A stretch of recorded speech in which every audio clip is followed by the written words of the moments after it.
आई भैया हम चंदन चंदनिया रउआ सदन के 10 जोड़ के एल्बम के माध्यम से गोर लागतानी। एगो बात बतावे के चाहतानी कि आजकल के जमाना में बेटी बचाओ और बेटी पढ़ाओ के नारा लगा देता लोग और बेटी के गर्भे में जान मार देता।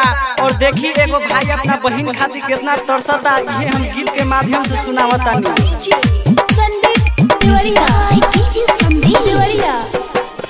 चढ़ते सवाना के समैया रे माई, चढ़ते सवाना हम के समैया रे माई।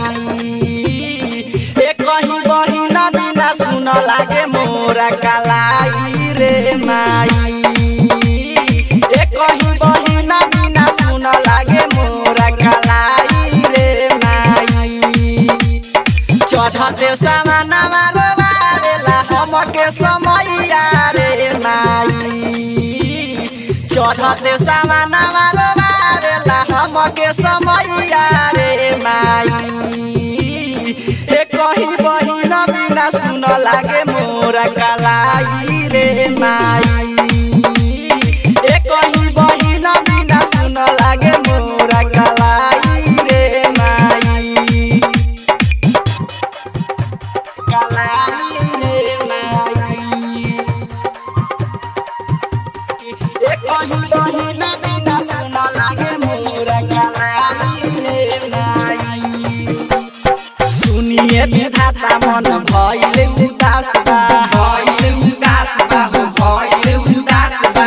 दोसरे बहिन पे भाई के आस बा, भाई के आस बा, हो भाई के आस बा।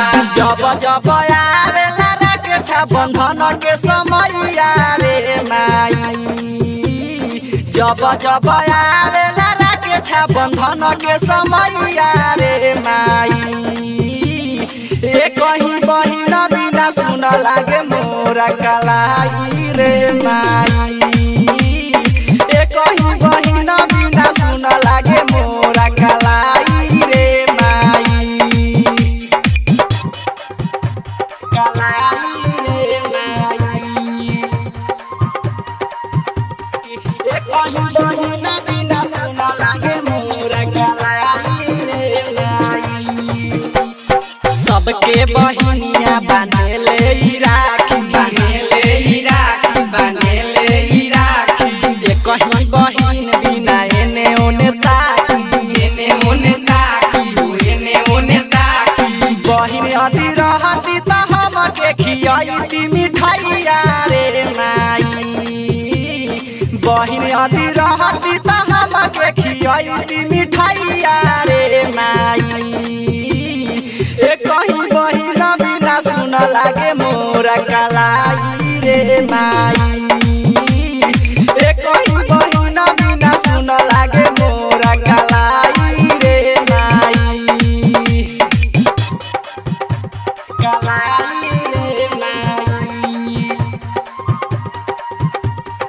एक कहीं बहिन बिना सुन लागे मोरा कलाई रे माई। चढ़ते सवाना रुआवेला मानामा, रुआवेला मानामा, रुआवेला मानामा। रोई रोई गावेला रीमा चंदनामा, रीमा चंदनामा, रीमा चंदनामा। अजय सूजी तके के दिहे राखी के बधाइया रे माई। चंदन चंदनिया के दिहे राखी के